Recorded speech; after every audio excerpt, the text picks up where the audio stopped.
Live from Hollywood, this is the KTLA Morning Show. Traffic cop, no elbows, and kill the butt man. They may sound like characters in a Quentin Tarantino movie, but they're not. They're actually keywords for combating out-of-control egos. It's all in a new book titled The Little Book on Big Ego, a guide to manage and control egomaniacs in your life. And we welcome author Joel Epstein. Good morning.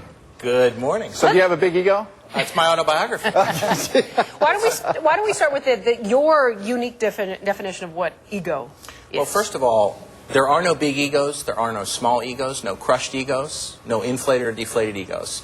Ego is just a ball of energy, and everyone has the same one, and they're all the same size. And what it's about is what happens when information hits that ball of energy. Oh. The friction factor is what I call it. What type of information? Well, when somebody says something to you, goes in your ear, and there's a little guy or gal in there called the information traffic cop.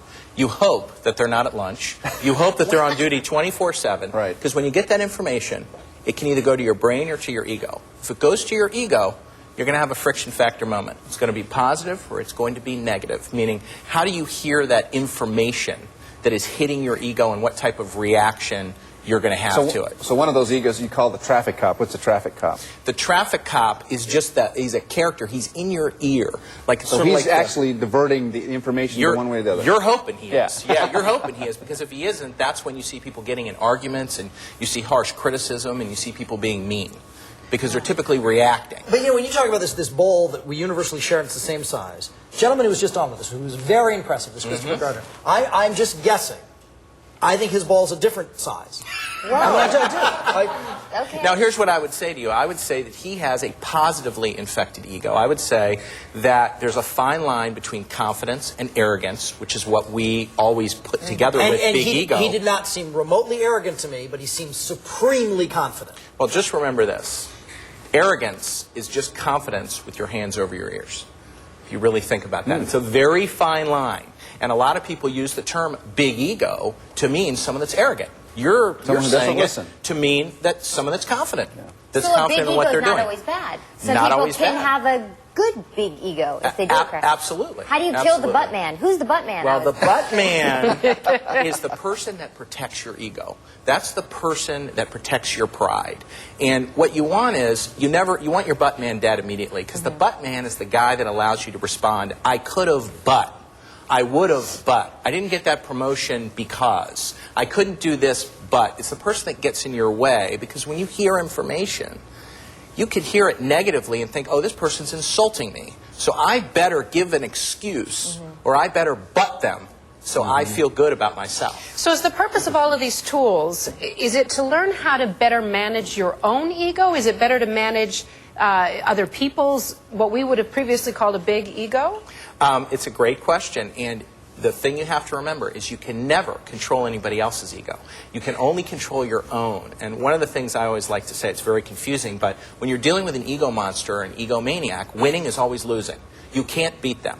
They want to fight with you. You can't win. So sometimes the best thing to do is to lose. So you give him a cookie. You want to, there you go. You want to lose on purpose. Never return fire, which means they're spewing at you. Don't spew back. Then go one step further and actually give them a cookie. Maybe praise them. Tell them something they want to hear.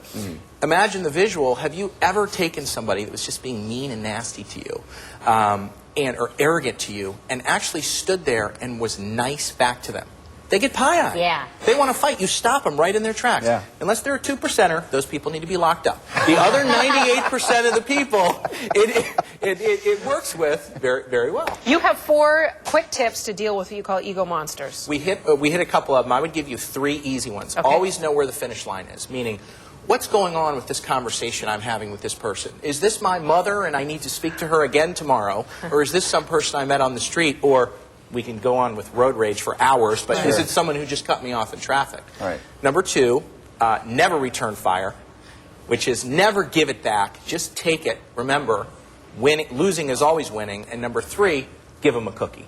That's one of the hardest ones when you'd really like to kill somebody. Yeah. Really It really is. I mean, when you'd like to reach out and throttle, Being nice is a very hard Joel thing Epstein, to do. the little book on big ego, a guide to manage and control the egomaniacs in your life. There's the information. We'll have it on KTLA.com. We should also Little- point yes. out, okay, if there's somebody in your life that needs to Needs this have this book. book, you can send it anonymously through Joel's website. They Love it. won't tell you who sent it. It's And even under perfect. subpoena, we will not give it up. I love this idea. We'll link to your site through our website, and people can Absolutely. find you. Oh, I can't- Love that Lots of idea. fun. Lots Yeah, of fun. hint, hint. I can't wait to give this to Mark. It's a good stocking stuffer. It's very small. Yeah. It's very small. Great. Big book. Great to have you here, Joel. Thanks.